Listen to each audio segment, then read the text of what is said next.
Hi, I'm Teacher Silas. In this video, we're going to teach you 15 important but simple expressions to help you with your English fluency.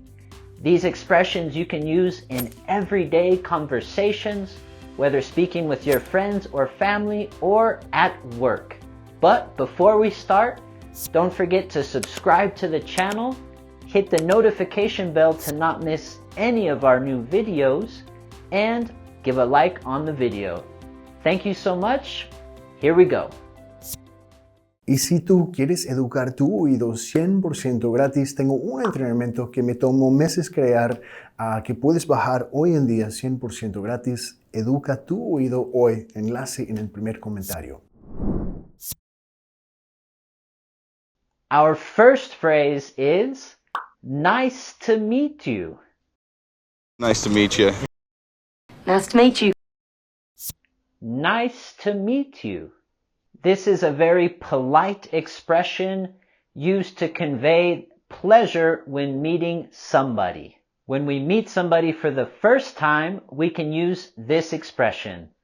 Nice to meet you. My name's Silas. Nice to meet you. With our pronunciation, the word to, we can use a more reduced form and say t.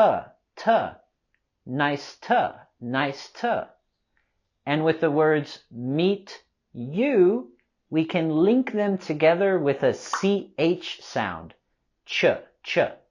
Nice to meet you. Meet you. Nice to meet you. Nice to meet you. Nice to meet you. Nice to meet you. Nice to meet you.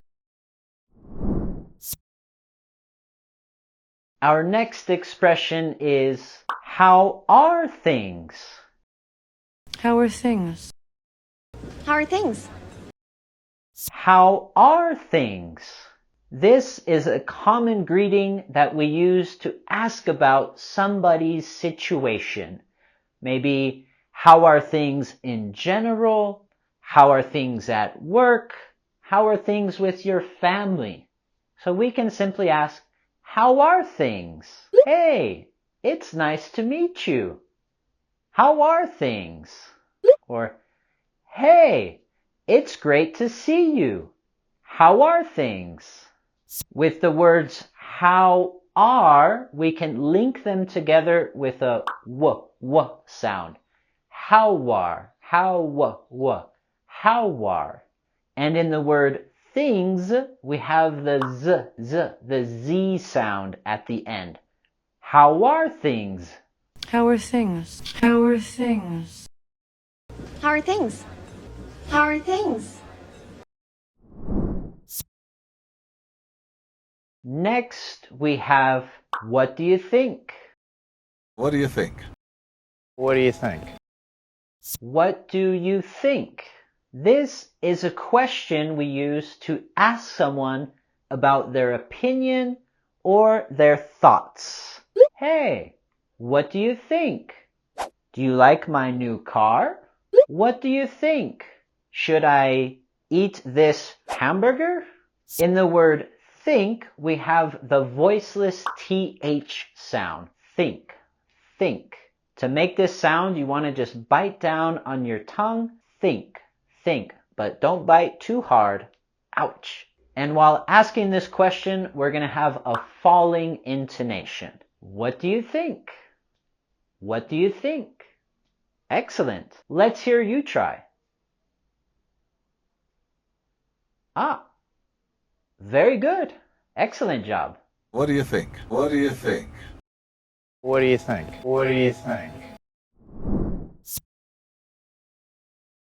Our next phrase is, I agree. I agree. I agree. I agree. This is a statement indicating agreement or approval. If you are in agreement with somebody, you can use this statement to state your opinion. Oh, I love this restaurant. I agree. It's my favorite restaurant. I love to eat here. I agree. With these two words, I agree, we can link them together with the y sound. I agree. I agree. Let's hear you say it. Ah, excellent job. I agree. I agree. I agree. I agree. Our next phrase is I disagree. I disagree. I disagree. I disagree. This is the opposite of I agree. This statement shows disagreement or disapproval. If we disagree with someone, we can use this statement to show or state our opinion. If someone says, I love this restaurant, it's so great. I disagree. I think the food here is horrible. With the word disagree, we're going to raise our voice and intonation on the last syllable. Disagree. Disagree. I disagree. I disagree. I disagree. I disagree. Our next phrase is, that's interesting. Well, that's interesting. That's interesting.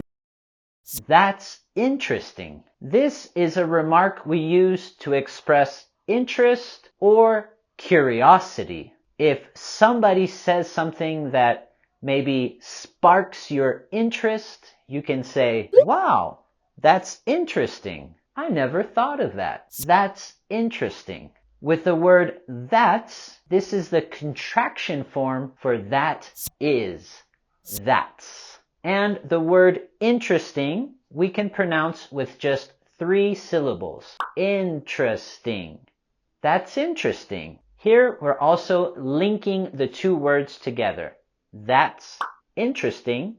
That's interesting. That's interesting. Well, that's interesting. Well, that's interesting. That's interesting. That's interesting. Next, we have sorry. I didn't catch that. Sorry, I didn't catch that. Sorry. I didn't catch that. We use this phrase as a sort of apology when we don't understand something that was said. If you're at a store and somebody asks you something, but maybe you don't hear them or you just don't understand, you can use this phrase. Sorry, I didn't catch that. Can you repeat it, please? Sorry, I didn't catch that. The word didn't is the contraction form for did not. Didn't. And in this case, we can also not pronounce the T at the end of didn't. So, sorry, I didn't catch that. Didn't. Very good. Sorry, I didn't catch that. Sorry, I didn't catch that.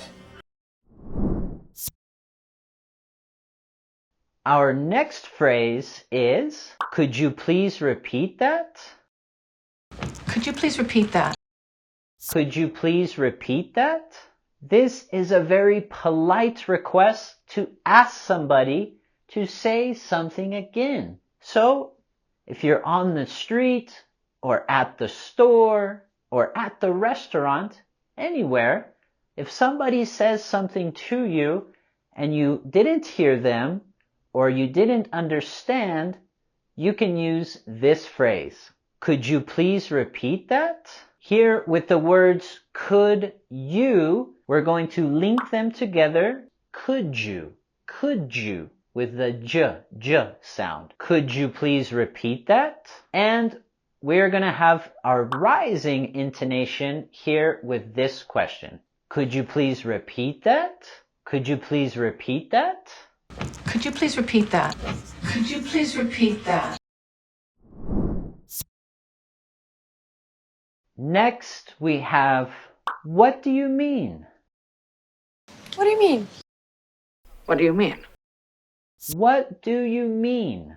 This is a question asking for clarification or explanation.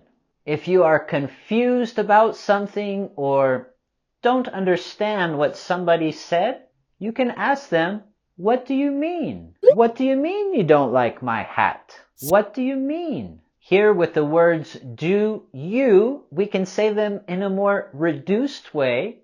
Do ya? Do ya? What do you mean? And we're going to have a falling intonation with this question. What do you mean? What do you mean? With this question, we want to go higher with our intonation on the words what and mean. What do you mean? What do you mean? What do you mean? What do you mean? What do you mean? What do you mean? Our next phrase we're going to learn is, that makes sense. That makes sense. That makes sense. That makes sense. This is a phrase that indicates that something is logical or understandable. If somebody says something to you and you agree with it, you can see the logic in it. You can say, yeah, that makes sense. I agree. In the word makes, we have the S sound at the end. Makes, makes. And we can also link the two words together with the S sound. Makes sense, makes sense, makes sense. That makes sense. Let's hear you try.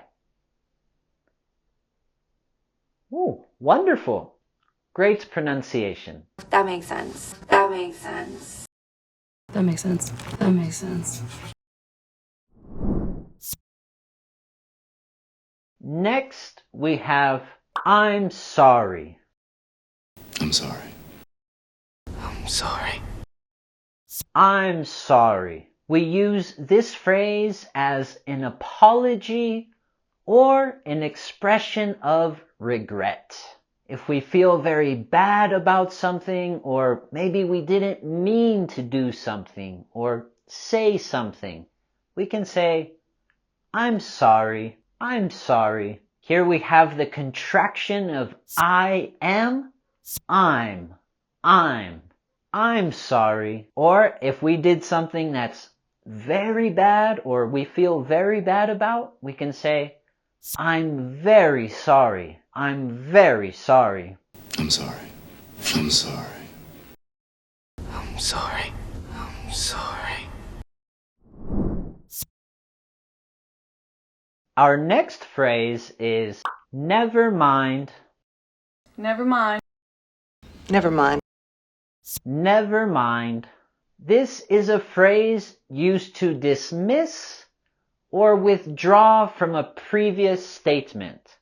So, if we're talking to somebody and we mention something and they say, what? What was that? If we don't want to repeat ourselves or maybe we want to change the topic, we can just say, never mind. Never mind. Forget it.